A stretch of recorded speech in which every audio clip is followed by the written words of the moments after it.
I'm Dan Ackerman, and we are taking a look at the HP Pavilion 14 Chromebook. That's right, even though this looks and feels a lot like a regular mid-sized laptop, it's actually a Chromebook. That's one of a very small group of laptops that runs Google's Chrome operating system, which is essentially the Chrome browser and a couple of very shallow, onboard features, a very rudimentary file system. You can see some apps right here. Google calls them apps. A lot of times they're really just online versions of popular software or websites that are specifically designed to work with the Chrome operating system.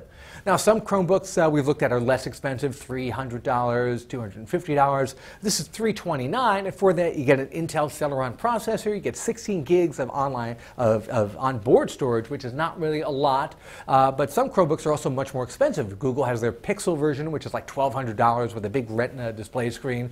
So this guy kind of sits a little bit uncomfortably in the middle, not the least expensive, not the most fully featured, but it is probably the easiest to use in terms of having a full-size keyboard and a full-size screen, although it's not a touch screen, and a touchpad that's, okay, good for scrolling, but not super high-end, because this is a $300 laptop, so the keyboard is going to be kind of clacky. Touchpad is not going to be as responsive as on a more expensive system.